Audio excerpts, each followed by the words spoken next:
Hello students, कैसे आप सब लोग। मैं आरती फिर से हाजिर हूँ संस्कृति के एसएससी के यूट्यूब चैनल पे। आज हम फिर देखेंगे आज की प्रमुख खबरों को, और वो भी हम देखेंगे अपने एग्जाम्स के हिसाब से। तो आज हम देखेंगे बहुत सारे राष्ट्रीय अंतर्राष्ट्रीय खेल से संबंधित, या हमने कोई सैन्य अभ्यास किया है, कोई डे सेलिब्रेट किया है, उन सब को हम जो है बहुत अच्छे से 1 बाय 1 कवर करेंगे, फैक्ट्स के साथ में देखेंगे। अगर उनका कोई जो है बैकग्राउंड होगा वो भी मैं आपको बताते यहाँ पर चलूँगी, ठीक है। तो आई होप आप डेली क्लासेस कर रहे हैं। आपको पता है एसएससी के लिए जो है करंट अफेयर्स बहुत इंपॉर्टेंट होता है। 20 से 25 क्वेश्चन आते हैं, लेकिन ज़्यादातर क्या होता है ना कि हम एसएससी वाले जो बच्चे होते हैं वो ना मैथ्स में, रीजनिंग में, इंग्लिश में उलझे रहते हैं। उनको टाइम ही नहीं मिलता करंट अफेयर्स कहाँ से पढ़ें। फिर वो सोचते हैं कि 10-15 दिन में जो है सारा इकट्ठा एक सब याद कर ले, रट ले। वो पॉसिबल है नहीं, क्योंकि इतने सारे फैक्ट्स होते हैं ना करंट अफेयर्स में, और सब कुछ नया होता है। करंट अफेयर्स की प्रॉब्लम ये है कि सब कुछ नया है, हर दूसरी खबर तीसरी से अलग है।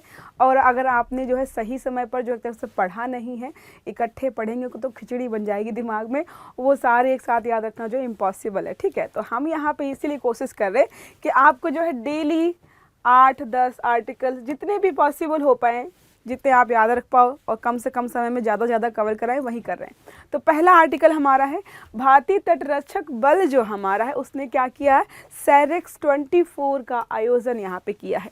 देखो तटरक्षक है, नाम में क्या रखा है, तट रक्षक, मतलब जो हमारी समुद्री जो जगह है, सीमा हमारी है, जो हमारी स्टेट्स हैं, वहाँ पे रक्षा को जो है एक तरीके से मजबूत करने के लिए यहाँ पे स्टार्ट किया गया है। तो नाम क्या है, सेरेक्स 24, ठीक है। आयोजन कब से कब तक होगा इसका, 27 से 30 नवंबर कोच्चि केरला में, सॉरी, ठीक है, कोच्चि केरल में जो है 27 से 30 नवंबर को इसका आयोजन होने वाला है। नाम क्या है, भारतीय तटरक्षक बल सेरेक्स 24, ठीक है, इतना याद रखना है। फिर क्या है, 22वीं जो है राष्ट्रीय समुद्री खोज। देखो समुद्री खोज को भी यहाँ पे इम्पोर्टेंस दी जा रही है, साथ में एक और चीज़ भी है, बचाव। तो क्या है, 22वीं जो हमारी है राष्ट्रीय समुद्री खोज और बचाव बोर्ड की बैठक के साथ आयोजन यहाँ पे किया जाने वाला है। अभ्यास का विषय क्या रहेगा, जैसे हम कोई डे सेलिब्रेट करते हैं उसका भी कोई विषय होता है, ऐसे यहाँ पर जो अभ्यास किया जा रहा है उसका विषय है क्षेत्रीय सहयोग।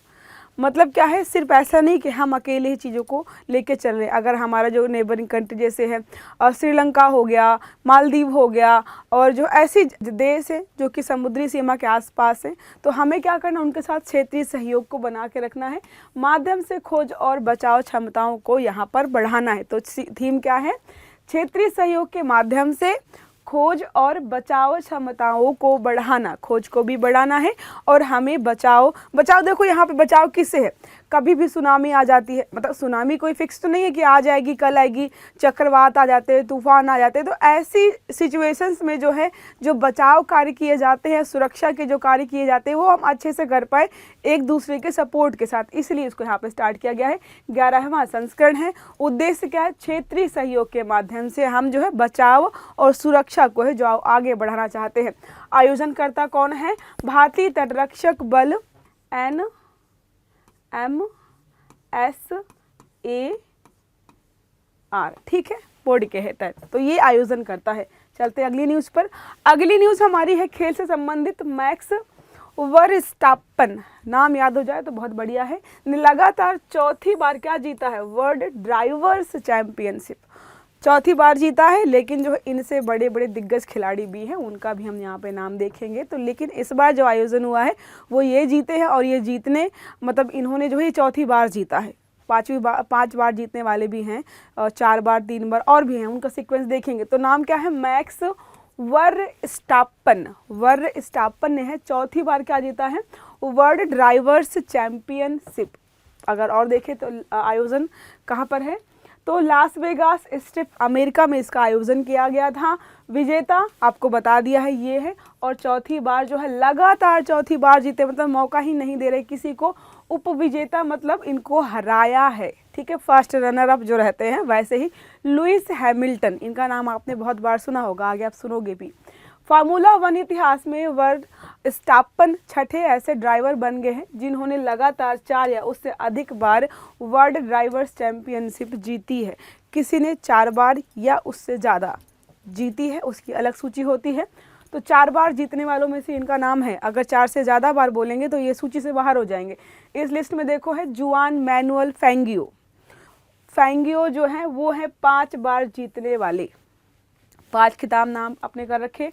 एलेन प्रोस्ट जो है ऑलरेडी 4 बार जीत चुके हैं। तो अगर आपसे पूछे दूसरे ऐसे कौन से खिलाड़ी हैं जो यहाँ पे 4 बार जीत चुके हैं, तो यहाँ पे मैक्स वर्स्टापन के अलावा जो है एलेन प्रोस्ट है, माइकल शूमाकर जो है 7 बार जीते हैं, सेबेस्टियन वेटेल जो है 4 बार जीते हैं, और लुइस हैमिल्टन जो इस बार जिनको हराया है इन्होंने, वो 7 बार ऑलरेडी जीत चुके हैं। तो मैंने आपको बताया कि इनसे भी दिग्गज खिलाड़ी यहाँ पर मौजूद है। ओके, अगले आर्टिकल पे चलते हैं। अगला आर्टिकल हमारा है नॉर्थ ईस्ट यूनाइटेड एफसी के 40वां गवर्नर्स गोल्ड कप जीता है। तो वहाँ पे ही आयोजन किया गया है इसका, और वहाँ पर क्या है कि आयोजनकर्ताओं ने आयोजन जब किया तो वहाँ पे कुछ टीम हैं वो जीती हैं, तो उनका नाम यहाँ पे है।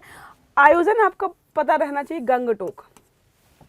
आपके लिए प्रश्न है गंगटोक जो है किस राज्य में कहाँ पर स्थित है। ठीक है, किस राज्य में कहाँ पर स्थित है। आपने जो है राजधानियाँ बचपन में क्या है रटी होंगी, वहाँ पर जो है लगातार ऐसे रटते थे ना कि इसकी राजधानी है, तो वहाँ पे याद रहा होगा आपको। तो बताना है किस राज्य में कहाँ पर स्थित है। ठीक है, तो नाम क्या है इसका, नॉर्थ ईस्ट, मतलब हमारी जो 7 सिस्टर है वहाँ पर यूनाइटेड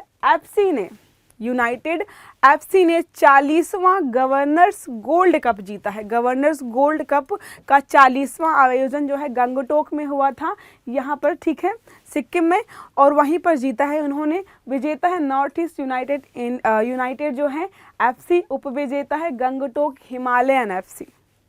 ठीक है, उपविजेता ये है नॉर्थ ईस्ट यूनाइटेड एफसी। 4-3 मतलब 4 गोल इन्होंने किए हैं, विजेता ने 3, बेचारा जो हार गया उसने किए थे। टूर्नामेंट का संस्करण जो है 40 है, लिखा ही ऑलरेडी। बहुत सारी चीज़ें जो है एक लाइन में समझ में आती है। मुख्य अतिथि कौन थे, जाहिर सी बात है किसी राज्य में हो रहा है तो राज्य के जो है मुख्यमंत्री जो हैं प्रेम सिंह तमांग, राज्यपाल श्री ओम प्रकाश माथुर सिक्किम के जो हैं वो वहाँ पे मौजूद थे as a chief guest. Okay, समझ में आ गए यहाँ तक। चलते हैं अगले आर्टिकल में। अगला आर्टिकल हमारा है विश्व सतत परिवहन दिवस 26 नवंबर को जो है विश्व सतत परिवहन दिवस। इसका मतलब क्या है, देखो सरकार का काम क्या है, अगर सरकार ट्रेन ना चलाए, बस ना चलाए, ऑटो वगैरह ना बनाने की अनुमति दे, और ये जो है टेक्नोलॉजीज वगैरह ना लेकर के आए, और रिक्शा मतलब जितने भी परिवहन के साधन हमारे लिए उपलब्ध हैं, अब करोड़ों लोगों को लेकर जाता है हमारा रेल एक बार में। जितने देशों की, किसी देश की इतनी आबादी नहीं है जितने लोग यहाँ पर ट्रेन से ट्रैवल करते हैं। तो यहाँ पे क्या करता है, एक तरीके से परिवहन को आसान बनाता है। कौन बनाता है, सरकार बनाती है, क्योंकि ऐसी चीज़ें लेकर के आती है। हवाई उड़ानें जो हमारी हैं, हवाई जहाज़ हो गया, जो भी कंपनियाँ हैं हवाई उड़ानों को करने वाली, तो ये सबका काम करने का जो तरीके से जिम्मा है ज़्यादातर सरकार पर है।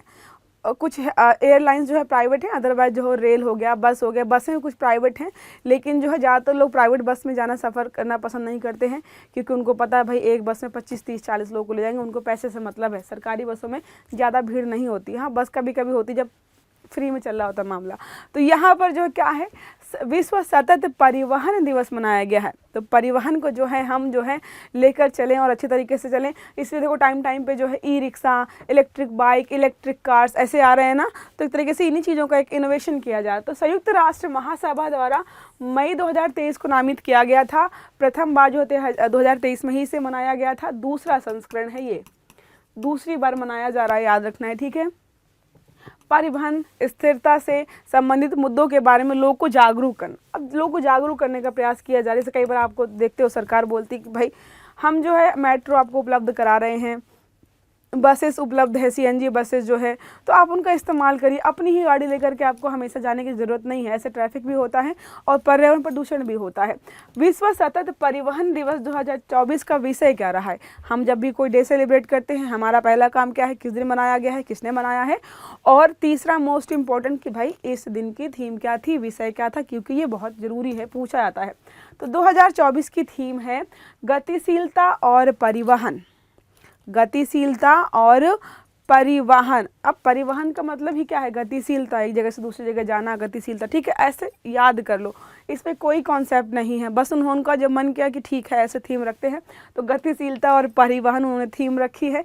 विश्व, अब यहाँ पे 2023 के दो थीम की बात करिए विषय की, सतत परिवहन, सतत विकास, sustainable transportation and sustainable development. ठीक है, तो पिछली बार था सतत परिवहन, सतत विकास। आपको पता होगा एसडीजी गोल्स हमारे 17 हैं, उन्हीं को लेकर के हम सारी योजनाओं को चलते हैं। गरीबी, शिक्षा जो है, शिक्षा, गरीबी, परिवहन, जितनी भी ज़्यादातर योजनाएं, जितने भी काम हम देखते हैं ना आस पर, वो कहीं ना कहीं एसडीजी से कनेक्टेड होते हैं। अगला आर्टिकल हमारा है भारत के 13वें संयुक्त राष्ट्र वैश्विक भू स्थानिक सूचना प्रबंधन एशिया प्रशांत सम्मेलन के मेजबानी करेगा। हेडिंग तो सर के ऊपर से गई, क्या है तोड़ते हैं। देखो भारत जो है क्या करने वाला है, 13वां जो है क्या हो रहा है, संयुक्त राष्ट्र का वैश्विक भूस्थानिक, वैश्विक भूस्थानिक का मतलब होता है अलग अलग सब देश यहाँ पे शामिल होंगे। किस तरीके का, सूचना प्रबंधन जो है एशिया और प्रशांत सम्मेलन। तो एशिया और प्रशांत दो जगह हैं, उनको मिला करके एक तरीके से भूस्थैतिक कनेक्शन बनाने की बात की जा रही है, वो भी कैसी, सूचना प्रबंधन। और यहाँ पे 13वां है, भारत 13वें संयुक्त राष्ट्र वैश्विक भूस्थानिक सूचना प्रबंधन एशिया प्रशांत सम्मेलन की मेजबानी करेगा। ठीक है, तो यही कहने का प्रयास किया रहा है कि ये जो सम्मेलन हो रहा है 13वें नंबर का है और भारत इसकी मेजबानी करेगा। भारत मेजबानी करेगा तो कहाँ पर होगा, भारत दिल्ली मंडप में। ठीक है, भारत नई दिल्ली के भारत मंडपम में बहुत सारे आयोजन यहीं पे होते हैं। मेज़बान भारत, 13वां संस्करण। 3 पॉइंट तो हमें हेडिंग से ही पता चल गए। आगे देखो क्या लिखा, 4 दिवसीय, 4 दिन होगा, 26 से 29 नवंबर तक। उद्देश्य क्या है, उद्देश्य देखो हम बहुत सारी चीज़ों का उद्देश्य वहीं से पता चला। पहला है उभरती भूस्थानिक प्रौद्योगिकियों, अलग अलग जो भी यहाँ पे टेक्नोलॉजीज आ रही हैं अलग अलग क्षेत्रों से, उसको क्या करना, आदान प्रदान करना है। भाई हमें भी सिखा दो, तुम नया सीख कर कुछ आ रहे हो। तो सस्टेनेबल डेवलपमेंट गोल्स जो हैं को प्राप्त करने के लिए भू स्थानिक सूचना के उपयोग को बढ़ाने हेतु एक मंच के रूप में, मतलब जो है सस्टेनेबल डेवलपमेंट्स गोल हमारे हैं शिक्षा, स्वास्थ्य या फिर मतलब शिक्षा स्वास्थ्य से संबंधित हैं, पर्यावरण से संबंधित हैं, किसी से भी हमारा कोई भी गोल संबंधित है और उससे संबंधित कोई टेक्नोलॉजी हमारे पड़ोसी देश के पास है, तो हम ये उम्मीद करते हैं कि भाई आप हमारा सपोर्ट करो, हमें भी वो उपलब्ध कराओ। ठीक है, अगला आर्टिकल हमारा है अटल इनोवेशन मिशन। इनोवेशन का मतलब क्या होता है, देखिए नई नई चीज़ों को खोजना। अब नई चीज़ें खोजने के लिए पैसे चाहिए। आप कल को बोलो मुझे जो है रिसर्च करनी है, तो पैसे तो मांगोगे ना रिसर्च के लिए। तो यहाँ पे इनोवेशन मिशन उसको कंटिन्यू किया गया है और पैसे दिए गए हैं। ये इसलिए किया था ताकि हम नई नई टेक्नोलॉजीज़ को ईजाद कर पाएँ और उनको लेकर के आए हमारी चीज़ों, क्योंकि टेक्नोलॉजी क्या करती है, हमारे जीवन को आसान करती है और आसान करने का काम एक सरकार का भी, सरकार भी जो है अपने नागरिकों के जीवन शैली को आसान करने का प्रयास करती है। ऐसे कनेक्ट करके जो है पढ़ सकते हैं। तो अटल इनोवेशन मिशन जो है जारी रखने की मंजूरी दी गई है। यहाँ पर 31 मार्च 2028 तक इसको जारी रखा जाएगा। इसके लिए पैसे देखो और लगेंगे 2750 करोड़ रुपए का आवंटन भी कर दिया गया है। तो 31 मार्च 2028 तक जारी रखा जाएगा। 2750 करोड़ रुपए का आवंटन किया गया। उद्देश्य क्या है, जाहिर सी बात है उद्देश्य क्या होगा, मजबूत नवाचार, हम नई चीज़ों को लेकर एकदम स्ट्रांग वे में उद्यमिता को बढ़ावा दे। सरकार हमेशा बोलती रहती है कि रोजगार देने वाले बनो, उद्यमी बनो, उद्यमी बनो, भाई सरकारी नौकरी के पीछे मत भागो। तो वही उसी को लेकर के यहाँ पर भी आई है कि उद्यमिता को बढ़ावा देने के लिए आप इनोवेशन करो। क्या पता, अब देखो यहाँ पे आप देखते हो ना, जो भी नई नई चीज़ें, कोई नया स्टार्टअप हुआ, कोई नई चीज़ बना दी किसी ने, और ओला वो भी एक तरह से उद्यमी था। उनको क्या पता था कि एक एप्लीकेशन डाउनलोड करेंगे, उससे लोग गाड़ी बुक करेंगे और जो है जहाँ जाना चाहे जाएंगे, किराया दे देंगे। जिसके पास गाड़ी भी नहीं है वो भी उसका सुविधा उठा सकता है, उसका लाभ उठा सकता है। तो यहाँ पर उद्यमिता को बढ़ावा देने की बात की जा रही है। अटल इनोवेशन मिशन के बारे में बात करें तो भारत सरकार द्वारा शुरू की गई थी। 2016 में नीति आयोग द्वारा लॉन्च किया गया। देखो नीति आयोग का काम ही क्या है, ट्रांसफॉर्मिंग इंडिया बोला जाता है इसका, कि भारत को जो है तरीके से नए आयामों में लेकर जाने का काम कर रहा है। तो जब भी ऐसी कोई चीज़ होती है ना जो इनोवेशन से संबंधित होती है, वो ज़्यादातर नीति आयोग के द्वारा ही जारी की जाती है। नवाचार और उद्यमिता की संस्कृति को बढ़ावा देने के लिए, क्योंकि जो है लोग जो है इन क्षेत्रों में कदम रखने से थोड़ा डरते हैं कि उद्यमी नहीं बनना चाहते हैं, रिस्क नहीं लेना चाहते। उद्यमी बनने के लिए रिस्क लेना ज़रूरी है। अगला आर्टिकल हमारा है पैन 2.0 परियोजना। जो हमारी नई सरकार है वो पैन कार्ड, मतलब बहुत पहले से पैन कार्ड चल रहा है, बहुत पुराने ज़माने का है, टेक्नोलॉजी भी उसमें वही पुरानी है, उसमें कोई चिप नहीं है, कि कोई QR कोड नहीं, तो उसको बदलने का प्रयास किया है थोड़ा सा, कि अब थोड़ा सा समाज बदल रहा है, टेक्नोलॉजी बदल रही है, सब कुछ ऑनलाइन है। पैन कार्ड है उसका जो है इस्तेमाल हम कभी भी ऑनलाइन ट्रांजेक्शन्स के लिए जो है बहुत मुश्किल से हो पाता है, ठीक है। इसलिए थोड़ा सा आसान करने के लिए उसको यहाँ पे एक नई योजना लाएगी जिसका नाम है पैन 2.0 परियोजना, ठीक है। 3435 करोड़ रुपए का आवंटन किया गया है। जो भी करदाता नामांकन सेवाओं की प्रौद्योगिकी संचालित परिवर्तन को सक्षम बनाएंगे, ठीक। देखो इस वाले जो पैन कार्ड में सबसे आसान ये है कि QR कोड दिया हुआ है, ठीक है। आप चाहो तो इसको वर्चुअल भी ले सकते हो ऑनलाइन, या फिर आप जो है शॉप पे जाकर के भी जो है पैन कार्ड जो है बनवा सकते हो। 100-200 रुपये के अंदर बन जाता है, शायद ऑनलाइन वाला तो बस 72 रुपये में ही बन जाएगा आपका। तो बस शॉप पे जाना है, रजिस्ट्रेशन करवाना है, आपको बताना है कि आपको जो है हार्ड कॉपी चाहिए या फिर सॉफ्ट कॉपी, मतलब जो है ऑनलाइन चाहिए। तो ये सारी चीज़ें यहाँ पर बनाई गई हैं। तो यहाँ पर देखो इसका उद्देश्य क्या है, बेहतर गुणवत्ता के साथ पहुँच में आसानी और तेज सेवा प्रदान करना। देखो अभी क्या है, डेबिट कार्ड आपका ऐसा है कि घर पे भी भूल गए हो ना, तो आपके जो है फ़ोन पे, पेटीएम सब में कनेक्टेड होता है, वो काम आ जाता है वहीं से। लेकिन अगर पैन कार्ड की फ़ोटो नहीं है और पैन कार्ड आपके पास नहीं, तो समस्या हो जाएगी। तो ये समस्या दूर करने के लिए कि भाई हर जगह उसको लेकर ना जाना पड़े, या नहीं कोई लाया है तो उसको समस्या ना हो कि पैन कार्ड नहीं लाया हो, काम नहीं होगा, उसको आसान करने के लिए किया गया है। डेटा स्थिरता का एकमात्र स्रोत है। सारी इन्फॉर्मेशन जो है पैन कार्ड में होती हैं, आपकी बैंक की, आधार कार्ड की, बहुत सारी चीज़ें आपकी सारी पैन कार्ड में है। पर्यावरण के अनुकूल प्रक्रिया भी होगी, जब चीज़ें ऑनलाइन रहेंगी तो थोड़ा सा पेपरलेस काम हो जाएगा। अधिक दक्षता और सुरक्षा के लिए उन्नत डिजिटल बुनियादी ढांचा, आप पेमेंट सिस्टम को और भी अच्छा बना पाएंगे अगर पैन कार्ड ऐड कर देंगे तो, ठीक है। इसलिए जो है इसको लाया गया है। बेसिकली यही है कि यहाँ पर जो है QR कोड के माध्यम से आप, कुछ लोग सोच रहे होंगे कि जिनका हमारा पुराना है वो नया बनवाएंगे तो पैसे लगेंगे क्या, नहीं ऐसा कुछ नहीं, बहुत ज़्यादा पैसे वैसे नहीं लगने हैं। जैसे पहले वाला पैन कार्ड बनवाया आपने तो काफ़ी पैसे लग जाते हैं, काफ़ी लंबा प्रोसेस है, ये बहुत आसान प्रोसेस है इस बार का। अगला हमारा आर्टिकल है हियो जल विद्युत परियोजना। हियो जल विद्युत परियोजना जो है कहाँ पर स्टार्ट की गई है, अरुणाचल प्रदेश में है। और कौन से ज़िले में है, सी योमी ज़िले में है। कितनी दक्षता है, 240 मेगावाट की है, ठीक है। याद रखना आपको इसको, 3 चीज़ें हैं। अरुणाचल प्रदेश के सियोयामी ज़िले में 240 मेगावाट, यहाँ पे 80-80 की 3 स्थापित की जाएंगी, ठीक है। 50 महीने में काम जो है पूरा हो जाएगा। 100 मिलियन यूनिट ऊर्जा का उत्पादन यहाँ पर इसके द्वारा किया जाने वाला है। बिजली आपूर्ति यहाँ पर बेहतर हो पाएगी। देखो अगर आपने कभी ढंग से देखा तो नॉर्थ ईस्ट के जो राज्य हैं, गांव है, कई 3-4 दिन तक बिजली नहीं आती है वहाँ पर। इतनी सारी नदियाँ वगैरह होने के बाद जल की उपलब्धता अच्छी खासी है, फिर भी वहाँ पर बिजली नहीं है, पहाड़ी इलाका है। कनेक्टिविटी वाला इशू है, रोड वगैरह भी थोड़े से कम डेवलप्ड हैं। इसी चीज़ों को थोड़ा सा वहाँ सुधारने के लिए इसको किया जा रहा है।